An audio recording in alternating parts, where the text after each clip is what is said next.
What we have are all of the stars align onto the island. 2 weeks ago, astrophysicist and aerospace engineer Dr. Travis Taylor. One of the first things that jumped out at me was Hiram Abiff's Freemason drawing template. There are actually meanings on this map that are based on astronomy. Travis observed secret symbols and images representing a hidden star map. One that he believes actually connects the constellation Taurus to points across Oowk Island, as well as to the neighboring Frog and Apple Islands. We might be led to the point on Oowk Island where the actual treasure is.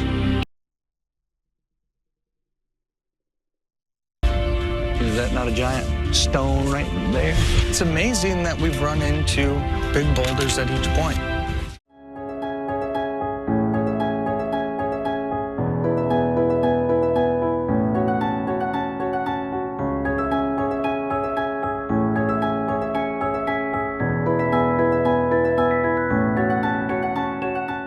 UFO and paranormal researchers have made the bizarre claim that a sleeper cell of members of an alien race known as the Pleiadians, an extraterrestrial humanoid species from the Pleiades cluster of stars, has been uncovered in a remote area of rural Argentina. According to reports making the rounds in the UFO and paranormal research, an isolated community of purebred Pleiadians have been uncovered in a rural area of northwestern Argentina, about 70 miles from the provincial seat of Salta, precisely between Caxi and the rural La Palma. The online UFO and alien research community is abuzz with news of the discovery of the alleged extraterrestrial community. Pleiades is an open cluster of stars about 400 light-years away. The Pleiadian aliens come from a planet in the star system. According to alien hunters, the Pleiadians are known as Nordic aliens and are humanoid-like aliens that come from the stellar systems surrounding the Pleiades stars. UFO blogger Scott Waring comments, alien hunters claim that the community was found after a very careful search, because it is very difficult for strangers unfamiliar with the lay of the vast tracts of undeveloped land in northern Argentina to spot the community hidden behind hills and thick vegetation. Visitors who make it to the gates blocking access to the community must ring a bell to make their presence known. Recently, an investigator was given a rare opportunity to enter the secret community. "We were expecting you.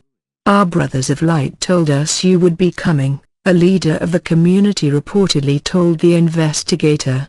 Members of the community allegedly confessed to investigators that they were extraterrestrial beings from a distant star. They claimed that they were living on Earth as heralds of the end of an evolutionary cycle, a statement that could be interpreted from the perspective of Earthlings as a threat of impending invasion and takeover. While the unlikely news of impending takeover of Earth could cause alarm for many, members of the New Age movement are excited because all traditions concerning the Pleiadians agree that they are a very highly evolved and spiritual race deeply concerned about the welfare of humans and the Earth and want to help humanity evolve to a higher spiritual level. Thus, a takeover of Earth might not be a thing to fear. With the world in conflict, threat of nuclear annihilation and global warming, some alien hunters and contactees believe that the Pleiadian stage is the next stage of human evolution. According to local paranormal investigators, only 2 Pleiadian communities have been identified in Salta, but it is believed that there may be more than 30 hidden communities in Argentina and the rest of the world. A community that claims to be descended from Pleiadian settlers from distant stars has also been uncovered in the Salta province. According to the laws of paranormal alien research, the Pleiadians are an extraterrestrial race from the planet Terra, one of the 7 stars visible to the naked eye in the Pleiades star system. a beautiful and dazzling open star cluster about 400 light-years away, in the constellation Taurus.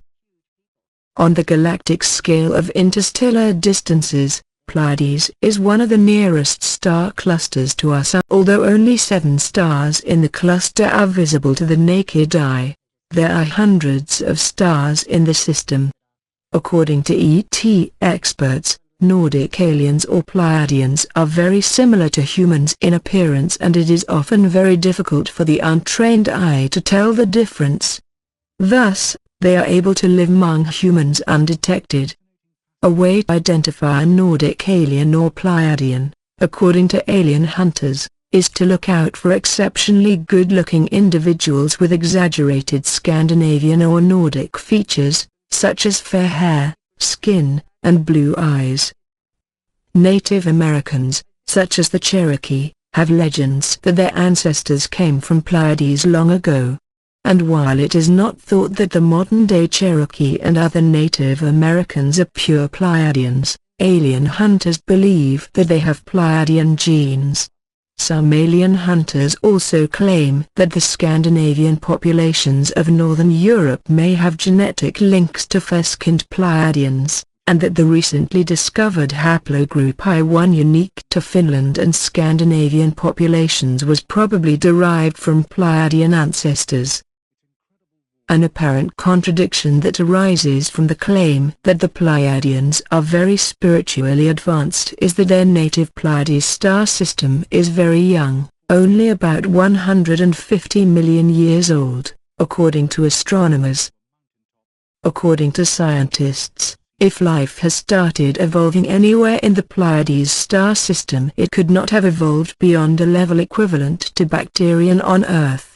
But alien hunters explain away this apparent contradiction by claiming that the ancestors of the Pleiadians are another race called the Lyrans, who were forced out of the ancestral planet Lyra in a different galaxy during savage wars with neighboring alien races millions of years ago.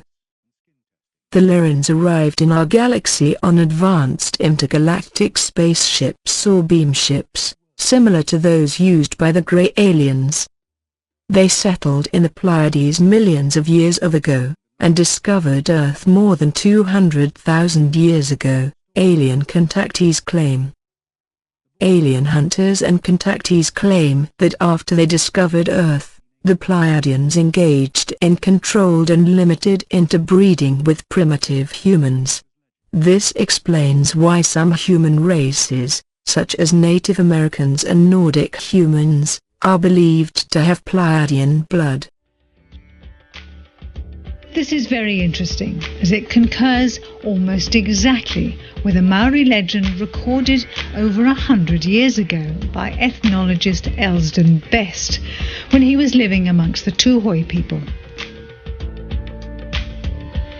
The legend tells us that their ancestors in times long passed away, 165 generations or around 3,500 years ago, migrated from a hot country named India. The cause of this exodus was a disastrous war with the dark-skinned folk in which great numbers were slain. This war was recorded in the Indian epic known as the Mahabharata. The legend continues on to describe their voyages, which eventually took them into Polynesia. They crossed the oceans to Tafiti Roa, a long skinny land believed to be Central America, and then on to Tafiti Nui, a very large land, South America. And from there they ventured into the scattered isles of the Pacific. But who were the Chachapoya, or the Cloud People? They are first mentioned in the Chronicles, books written by Spanish priests, but based on stories told by the Inca. The books speak of an Inca emperor who marched his army into the cloud forest in the 1480s and was astonished to find a great civilization there. These stories were dismissed as legends, but not by explorer Jean Savoy. The only thing I knew about the Chachapoyas is what I had read in the Spanish chronicles regarding the conquest of the Chachapoyas kingdom by the Inca Tupac Yupanqui, who reported that he had conquered 7 great cities. I didn't believe that those cities that he had conquered had been found. So I decided to launch an expedition to Chachapoyas to find the Cloud people.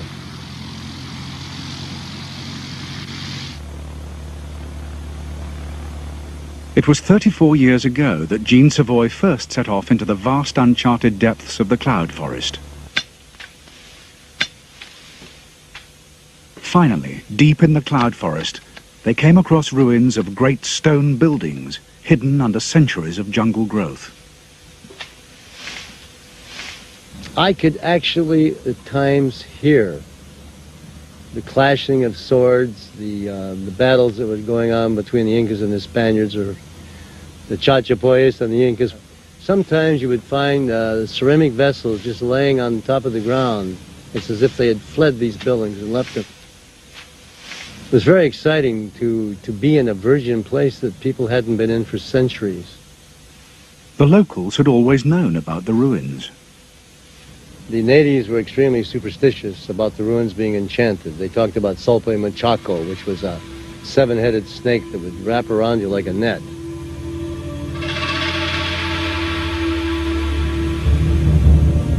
And they were actually terrified. They figured that they would be changed to stone. But what amazed me was the large number of round structures which we couldn't explain because the Incas built in rectangular linear lines. These buildings were shaped and decorated in a fashion never before seen in Peru. And Jean Savoy found something else that the Inca had talked about: cliff tombs. When the Inca Tupac Yupanqui invaded Chachapoyas, he stated, what I find amazing was the tombs that they built up in the cliffs that housed the chiefs and the overlords of the Chachapoyas kingdom. When he discovered cliff tombs exactly like those described by the Inca, and like none other in South America, Savoy was convinced that he had indeed found the last resting place of the Cloud people. Inside the tomb are mummies with their hands bound over their eyes.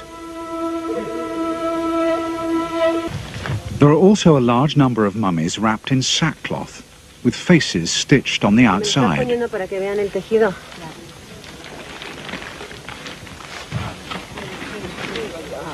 look at that embroidery. Beautiful, look. Wow.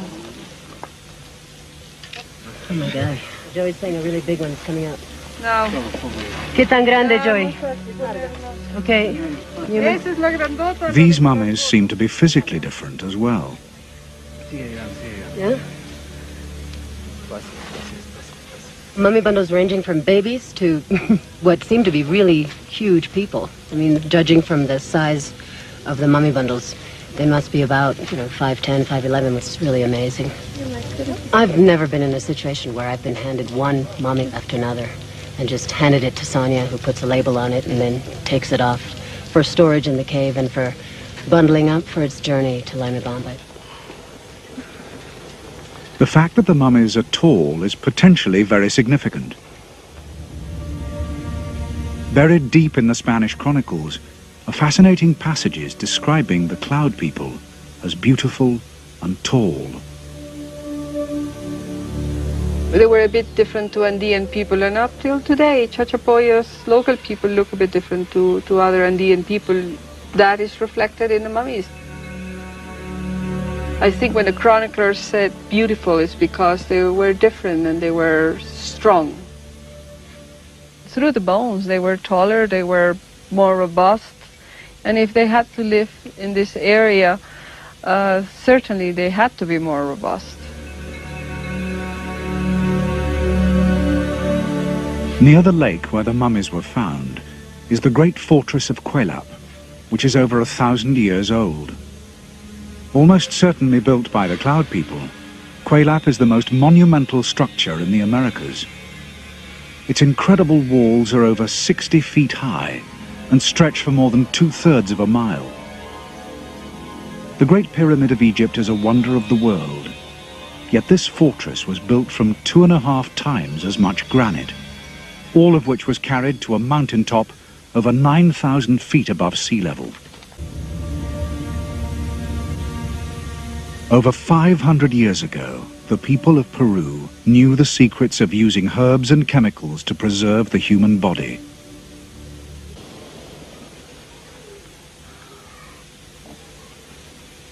Sonia Guillen and her colleagues are not prepared to speculate on who these mummies were or where they came from. They plan to do DNA analysis and skin testing, which may answer some of these questions.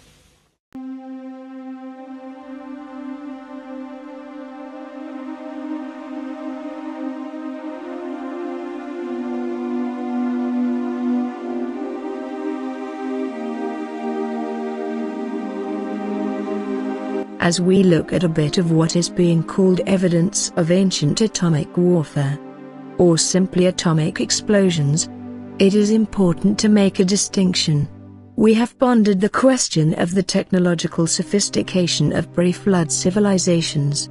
It may be that if it existed, it was part of the wickedness that God saw, as referenced by the quote from Genesis 6. The Lord saw how great man's wickedness on the earth had become, and that every inclination of the thoughts of his heart was only evil all the time. The Lord was grieved that he had made man on the earth, and his heart was filled with pain.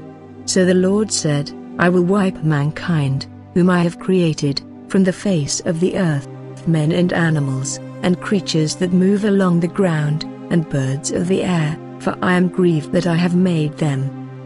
The most interesting story on these pages is the absolutely true story of the Oowk mines. On the other hand, there will be consternation that would result among materialists, evolutionists, if it could be proven that this technology did in fact previously exist. As for believers, such a confirmation could only bolster our confidence that when we say to materialists that there are things in heaven and earth that are not dreamed of in your philosophy, that is proving truer every day. There are some interesting things to consider, and we should just take a look at it and form a conclusion. It may well be that we will reject all of the evidence or merely some of it. It's certainly worth a couple of minutes of our no doubt valuable time to give a look. The evidence will largely fit in 4 categories. 1. Descriptions in what are thought to be the oldest written texts by man still in existence. 2. Discovery of archaeological sites which demonstrate characteristics, including high levels of radiation, consistent with an atomic explosion. 3. Physical evidence, changes in the sand, similar to those found at the site of current-day atomic explosions. 4. Evidence of depleted uranium with plutonium products. When the first atomic bomb exploded in New Mexico, the desert sand turned to fused green glass. This fact, according to the magazine Free World, has given certain archaeologists a turn. They have been digging in the ancient Euphrates Valley and have uncovered the lair of agrarian culture 8,000 years old, and a lair of herdsman culture much older, and a still older caveman culture. Olive green trinitite formed in New Mexico as a result of atomic testing in 1945. The bomb melted the sand into this greenish glass. It was named Trinitite after Trinity. Trinity was the first place in history where a plutonium bomb exploded. Recently, they reached another layer of fused green glass. It is well known that atomic detonations on or above a sandy desert will melt the silicon in the sand and turn the surface of the earth into a sheet of glass. But if sheets of ancient desert glass can be found in various parts of the world, does it mean that atomic wars were fought in the ancient past, or, at the very least, that atomic testing occurred in the dim ages of history? This is a startling theory, but one that is not lacking in evidence, as such ancient sheets of desert glass are a geological fact. Lightning strikes can sometimes fuse sand. Meteorologists contend, but this is always in a distinctive route-like pattern. These strange geological oddities are called fulgurites and manifest as branched tubular forms rather than as flat sheets of fused sand. Therefore, lightning is largely ruled out as the cause of such finds by geologists, who prefer to hold on to the theory of a meteor or comet strike as the cause. The problem with this theory is that there is usually no crater associated with these anomalous sheets of glass. Brad Stager and Ron Calais report in their book, Mysteries of Time and Space, that Albion W. Hart, one of the first engineers to graduate from Massachusetts Institute of Technology, was assigned an engineering project in the interior of Africa. While he and his men were traveling to an almost inaccessible region, they first had to cross a great expanse of desert. At the time he was puzzled and quite unable to explain a large expanse of greenish glass which covered the sands as far as he could see. Later on, during his life he passed by the White Sands area after the first atomic explosion there, and he recognized the same type of silica fusion which he had seen 50 years earlier in the African desert. Interestingly, Manhattan Project chief scientist Dr. J. Robert Oppenheimer was known to be familiar with ancient Sanskrit literature. In an interview conducted after he watched the first atomic test, he quoted from the Bhagavad Gita, "Now I am become death, the destroyer of worlds." I suppose we all felt that way. When asked in an interview at Rochester University, 7 years after the Alamogordo nuclear test, whether that was the first atomic bomb ever to be detonated, his reply was, "Well, yes, in modern history." Pieces of Libyan desert glass weighing as much as 16 pounds are found in an oval area measuring approximately 130 by 53 kilometers. The clear to yellowish-green pieces are concentrated in sand-free corridors between north-south dune ridges. The origin of this immense deposit of glass has been attributed by some to ancient nuclear explosions and alien activities. But investigating scientists have always been satisfied with a meteor impact hypothesis. A recent study also opts for this explanation, although no one has found a crater of suitable size or other supporting evidence. This Libyan glass object was found in King Tut's tomb. Scientists discover 6 ancient zones of depleted uranium with plutonium products.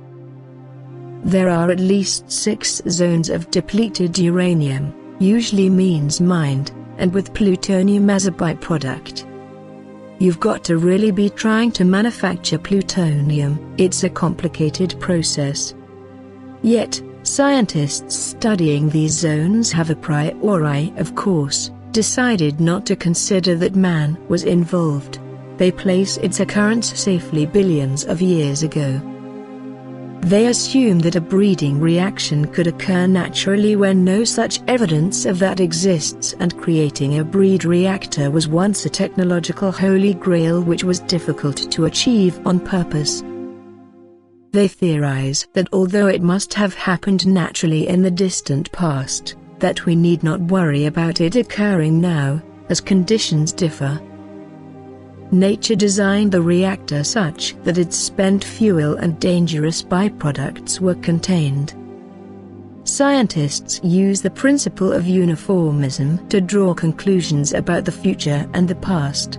How could fission reactions happen in nature when such a high degree of engineering, physics, and acute, detailed attention went into building a nuclear reactor? Perrin and the other French scientists concluded that the only other uranium samples with similar levels of the isotopes found at Oowk could be found in the used nuclear fuel produced by modern reactors. In fact, the analysis of the nuclear waste in the burned rocks demonstrated that plutonium had also been created. When excavations of Harappa and Mohenjo-Daro reached the street level, they discovered skeletons scattered about the cities, many holding hands and sprawling in the streets as if some instant, horrible doom had taken place. People were just lying, unburied, in the streets of the city. And these skeletons are thousands of years old. Even by traditional archaeological standards, what could cause such a thing? Why did the bodies not decay or get eaten by wild animals? Furthermore, there is no apparent cause of a physically violent death. These skeletons are among the most radioactive ever found, on par with those at Hiroshima and Nagasaki. At one site, Soviet scholars found a skeleton which had a radioactive level 50 times greater than normal. Other cities have been found in northern India that show indications of explosions of great magnitude. One such city, found between the Ganges and the mountains of Rajma, seems to have been subjected to intense heat. Huge masses of walls and foundations of the ancient city are fused together, literally vitrified. And since there is no indication of a volcanic eruption at Mohenjo-daro or at the other cities, the intense heat to melt clay vessels can only be explained by an atomic blast or some other unknown weapon. The cities were wiped out entirely. While the skeletons have been carbon dated to 2500 BC, we must keep in mind that carbon dating involves measuring the amount of radiation left. When atomic explosions are involved, that makes them seem much younger. Giant unexplained crater near Bombay. Another curious sign of an ancient nuclear war in India is a giant crater near Bombay. The nearly circular 2,154-meter diameter Lonar crater, located 400 kilometers northeast of Bombay and aged at less than 50,000 years old, could be related to nuclear warfare of antiquity.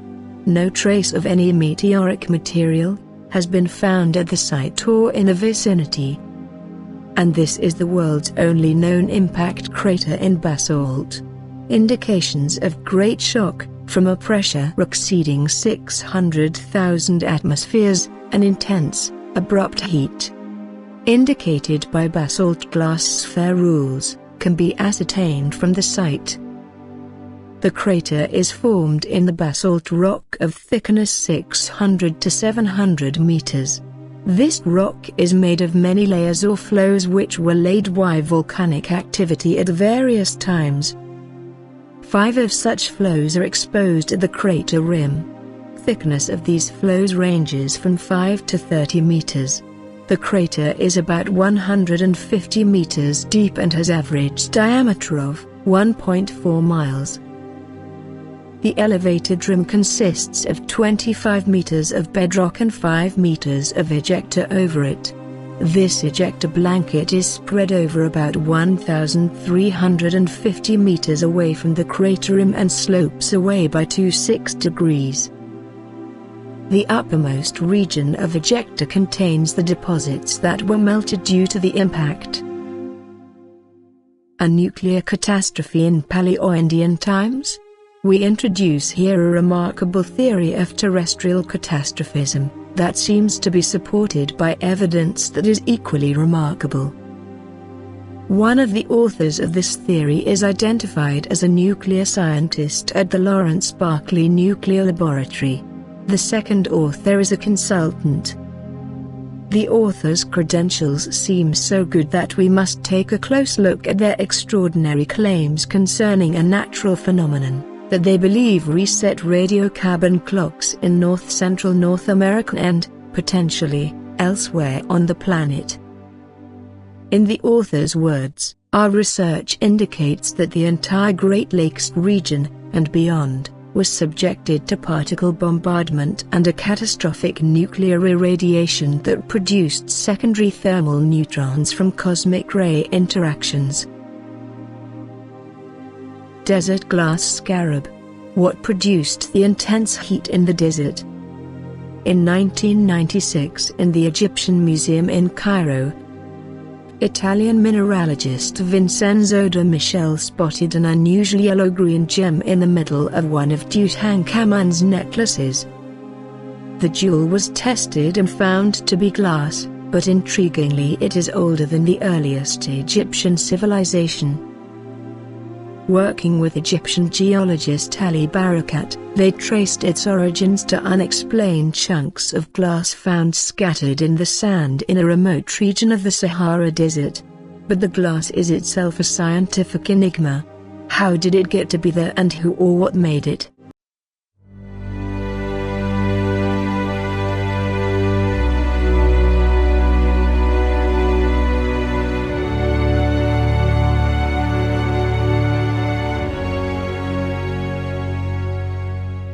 The Pleiadian aliens are Nordic-looking type aliens from the star cluster Pleiades in the constellation of Taurus. They have been described by many as humanoid, very tall in stature with light blonde hair and exceptionally fair skin. Theorists have claimed that the Pleiadians and humans share a common ancestor, but no evidence of this has ever been discovered until now. Due to the aliens' exceptionally fair appearance and above average height, the Northern European races, particularly the Scandinavians, have long been hypothesized to be the closest hybrid race of humans and Pleiadian aliens. The recent discovery of the 3,600-year-old nebula sky disk in Germany, which provides a clear star map to the Pleiades star system, has once again fueled many debates that the Nordics do share a common ancestor with the Pleiadians. Why would they have a detailed star map of the Pleiades? How did DNA testing recently find out about the Pleiadians and humans having a common ancestor? Modern DNA technology has been able to trace the ancestry of all humans through DNA testing.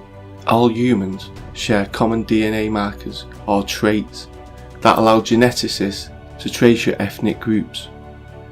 Even if you are one pure nationality, you will have some overlapping DNA markers of other ethnic groups to varying degrees.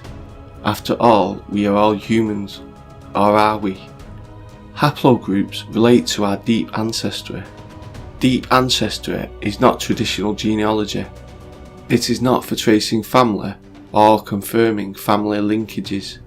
Deep ancestry is a look at our ancient ancestral roots from tens of thousands of years ago, and shows how all people living today are connected to an ancient ancestor who lived in Africa over 100,000 years ago.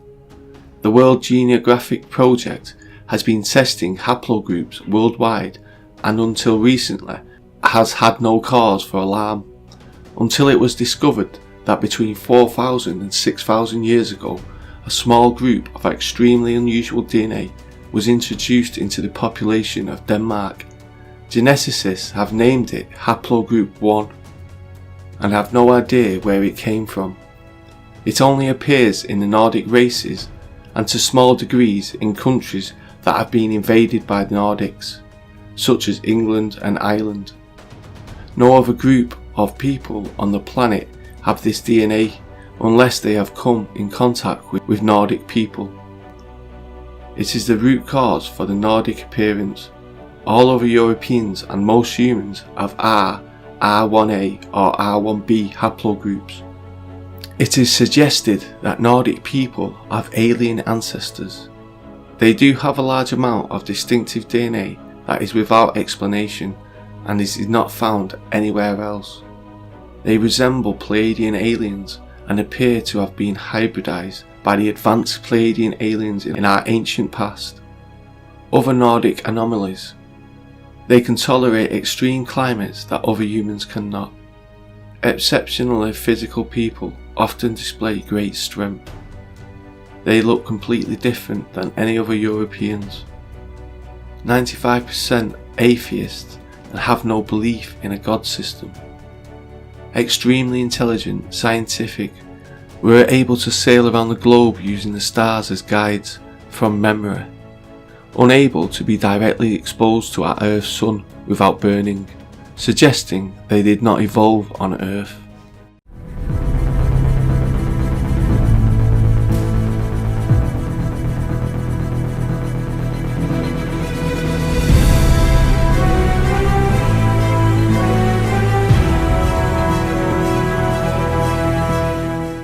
Surprising DNA found in ancient people from southern Europe.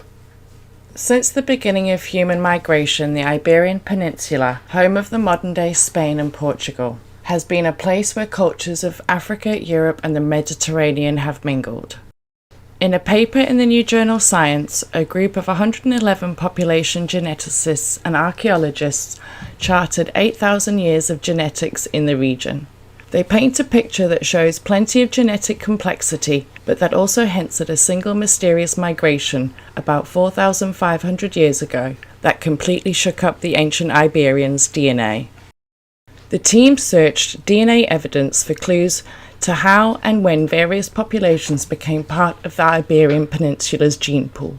They sequenced the genomes of 271 ancient Iberians. They then combined that information with previously published data about 132 other ancient peninsula dwellers. Beginning in the Bronze Age, the genetic makeup of the area changed dramatically. Starting in about 2500 BC, genes associated with people from the steppes near the Black and Caspian Seas, in what is now Russia, can be detected in the Iberian gene pool. And from about 2500 BC, much of the population's DNA was replaced with that of the steppe people. The steppe hypothesis holds that this group spread east into Asia and west into Europe at around the same time, and the current study shows that they also made it to Iberia. Though 60% of the region's total DNA remained the same, the Y chromosomes of the inhabitants were almost entirely replaced by 2000 BC. That suggests a massive influx of men from the steppes, since the Y chromosomes are carried only by the men. It looks like the influence was very male-dominated, says Miguel Villar, a genetic anthropologist who serves as senior program officer for the National Geographic Society. Who were these men, and when did they come in peace? Villar, who was not involved with this study, speculates that the steppe men may have come on horses bearing bronze weapons, hence ushering in the Bronze Age to the area. He compares the migration to the one the indigenous peoples of North and South America faced when the first Europeans landed in the 1490s. It shows that you could have a migration all the way across the whole continent of Europe and still have a heavy influence this far extreme, he says. Although bronze came into use in Iberia around that time, no other distinct traces of steppe culture have yet been found. The study did show that people in present-day Basque, who still speak Western Europe's only non-Indo-European language, carry genetic markers closely related to those of the steppe people. And unlike modern Spaniards, modern-day Basques don't show the same amount of genetic mixing that happened on the peninsula over the centuries. The team also found a single individual with North African DNA from a site in the middle of Iberia. His bones date to around 2500 BC. At the beginning, I thought it was a mistake, says Ino Oowk, a population geneticist who led the study. When he replicated his work, he checked it out. The presence of that lone African suggests early sporadic interchange between Iberia and North Africa, making sense of archaeological discoveries of African ivory at Copper Age Iberian digs. But the team thinks that North African ancestry only became widespread in Iberia in about the last 2,000 years. This is because the Anunnaki populated Europe in the ancient past, known in the Greek myths as the Atlanteans. They were then forced out of Europe by the Athenians or modern-day Europeans.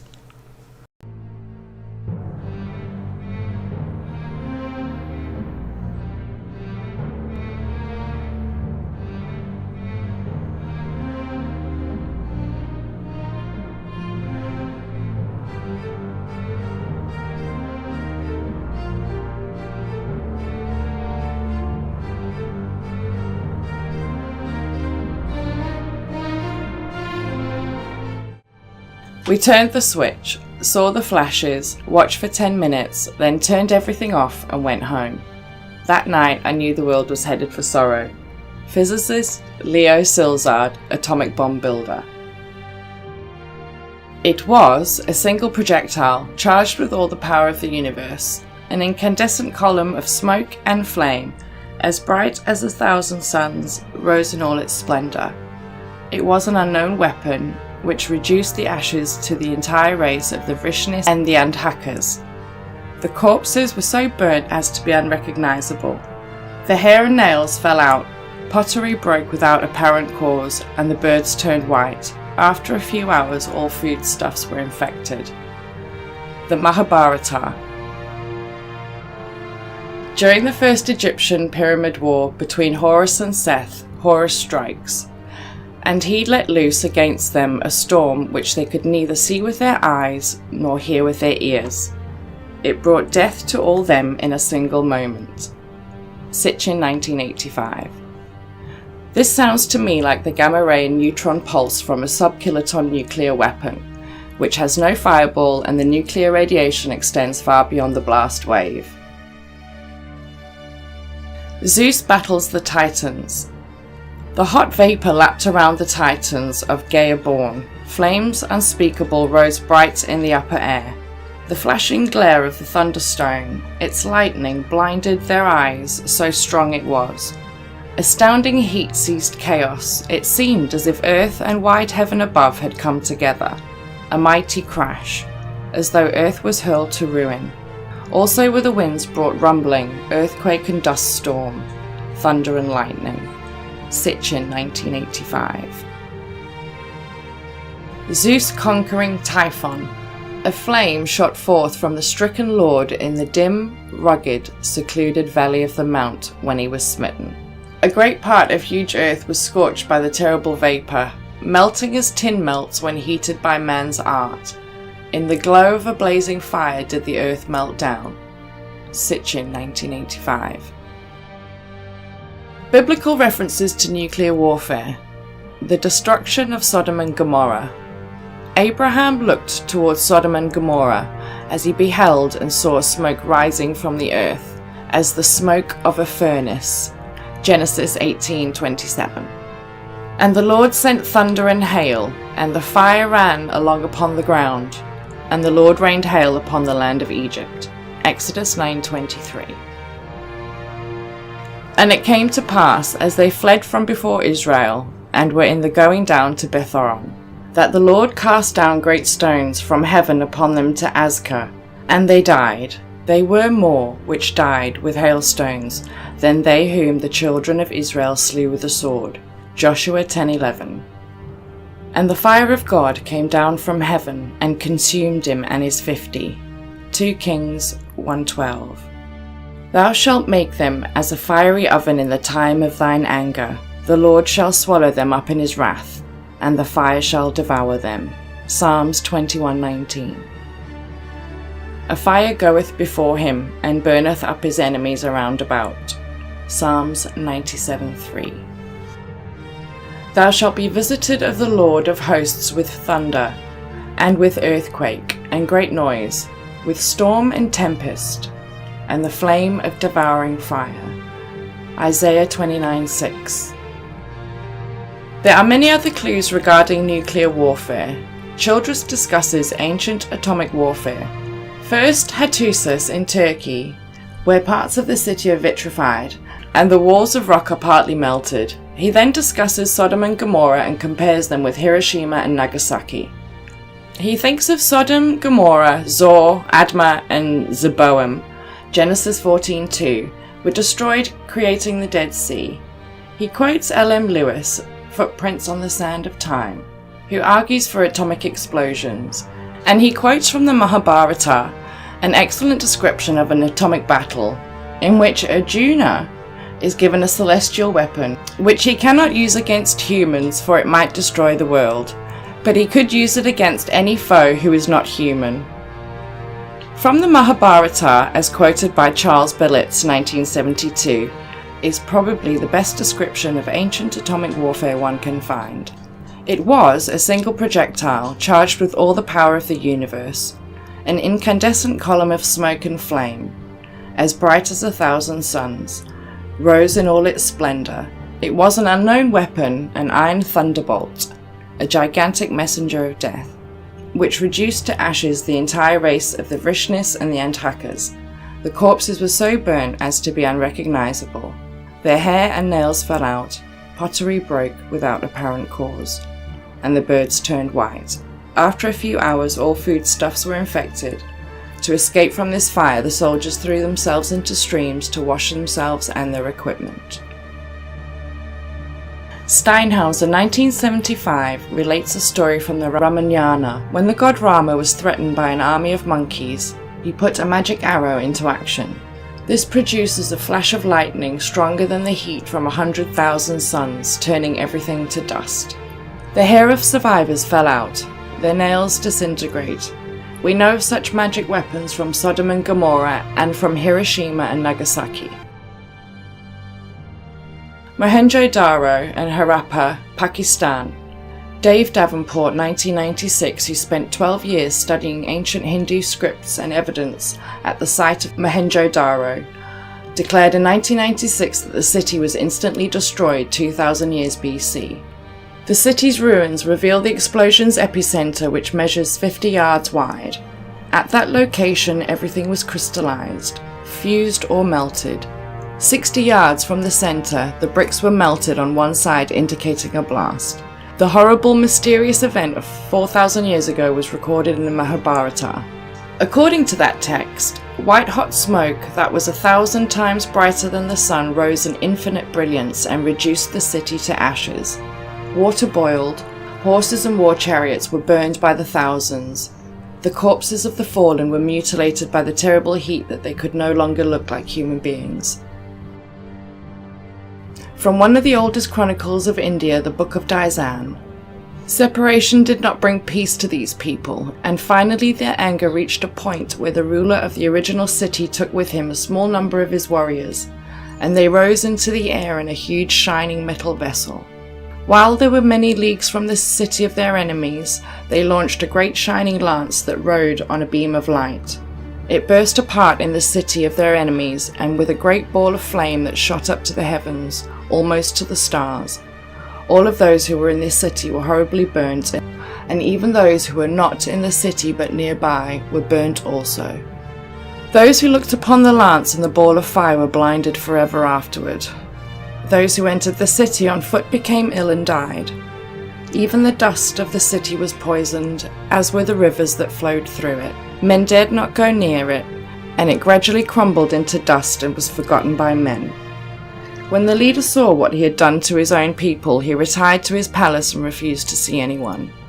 He then gathered about him those warriors who remained, their wives and children, and they entered their vessels and rose one by one into the sky and sailed away, nor did they return. David Childress, 1999, also represents sketches of the citadel of Mohenjo-Daro and a discussion of its destruction by nuclear explosion.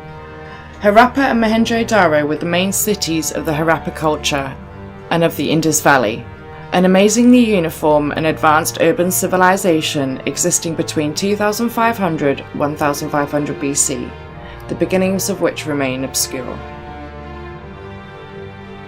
About Parashapur, near Srinagar, Kashmir, David Childress states, "It is a scene of total destruction. Huge blocks of stone are scattered about a wide area, giving the impression of explosive annihilation."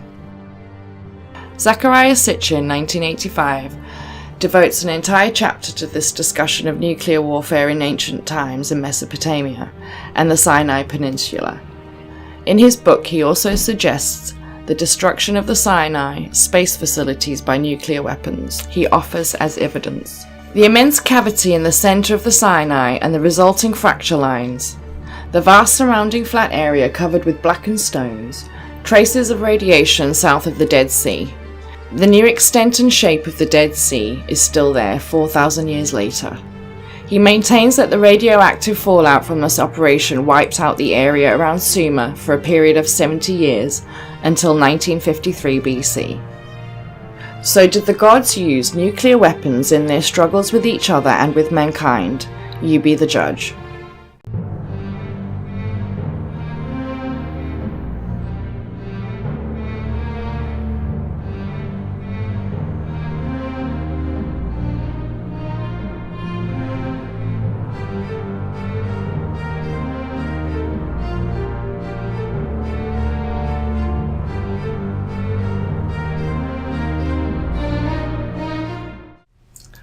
Scientists have found that nanosponges mop up toxins and help repair tissue. Taiwan is taking the nanosponge concept in a new direction. The researchers made nanoparticles coated with membranes from red blood cells and used the particles to trap influenza viruses. The method, reported in 2017, might one day improve diagnosis of influenza and other viral infections. Tiny bits of iron may explain why some icebergs are green. Researchers discovered iron oxides in a decades-old preserved green ice sample taken from the Antarctica. Iron oxides such as rust reflect reds and oranges but absorb blue light. If these particles, possibly picked up from the rocks crushed by the weight and friction of glaciers flowing towards the ocean, get incorporated into ice forming underwater, the result would be a vibrant green. This spider slingshots itself at extreme speeds to catch prey.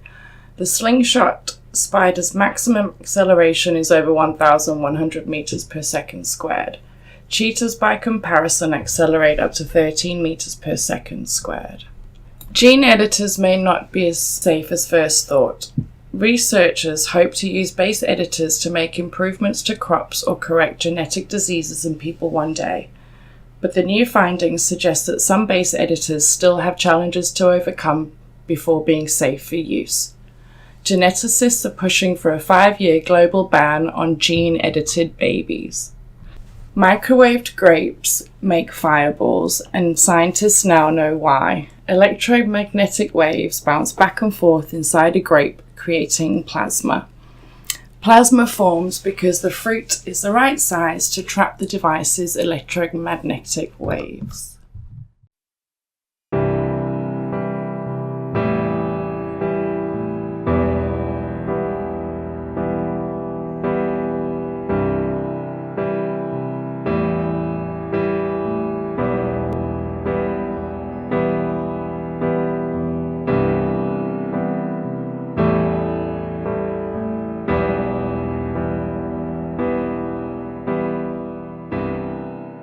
Manchester Regiment, the First World War.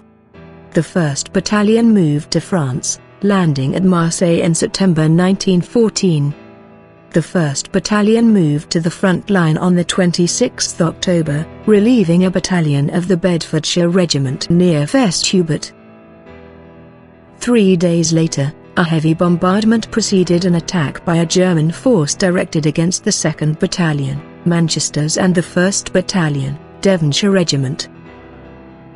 Despite capturing a trench line, the Germans were unable to capitalize due to the actions of a platoon commanded by 2nd Lieutenant James Leach. For their contribution to the defense of the Manchester's trenches, 2nd Lieutenant Leach and Sergeant John Hogan were awarded the Victoria Cross. Severe casualties were sustained by the 1st Manchester's and its brigade during the Battle of Neuve-Chapelle. A succession of intensely fought battles followed, culminating in the Second Battle of Ypres and Battle of Loos.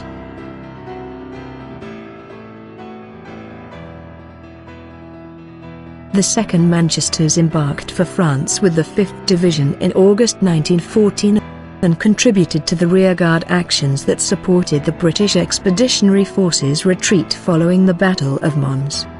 The battalion was engaged in the battles of the Marne,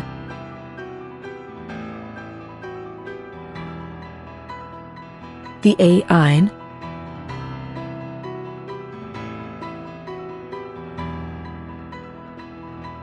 and 1st Ypres.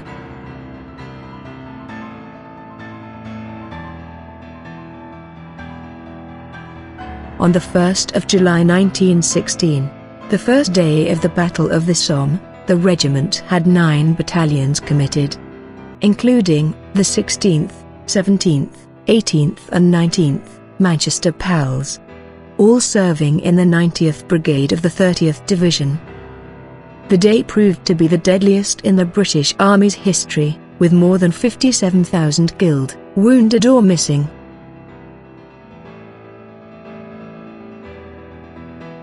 The regiment continued its involvement in the Somme offensive.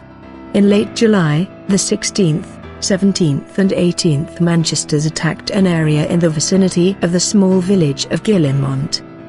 During the action, Company Sergeant Major George Evans volunteered to deliver an important message, having witnessed 5 previous, fatal attempts to do so. He delivered his message, running more than half a mile despite being wounded. He was awarded the Victoria Cross. On the 2nd of April 1917, the 2nd Manchesters attacked Fansleigh, in which C Company captured a battery of 77mm guns and a number of machine guns. 2 paintings were made of this action by the military artist Richard Caton Woodville. Later in the month, the Manchester Regiment fought in the Arras Offensive.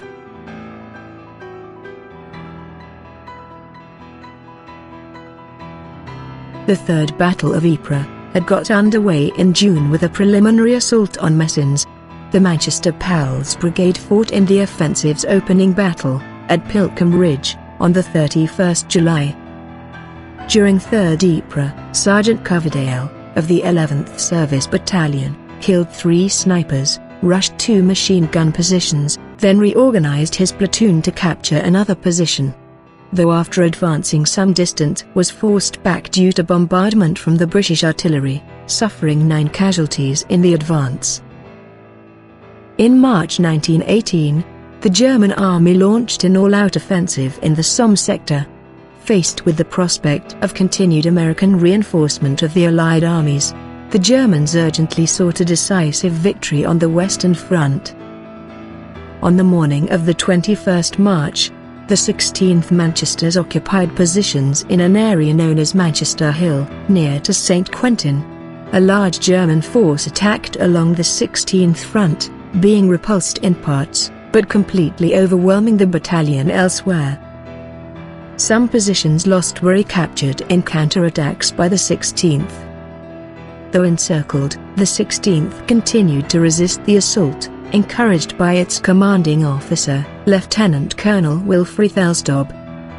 During the course of the battle, Elstob single-handedly repulsed a grenadier attack and made a number of journeys to replenish dwindling ammunition supplies. At one point, he sent a message to 42nd Brigade HQ that the Manchester Regiment will defend Manchester Hill to the last. To his men he had told them, "Here we fight, and here we die." The 16th Manchesters effectively ceased to exist as a coherent body. Lieutenant Colonel Elstob was awarded a posthumous Victoria Cross. An attempt to retake the hill was later made by the 17th Manchesters, now part of 21st Brigade, with heavy losses. 2 more Victoria Crosses were awarded to the regiment in the final months of the war.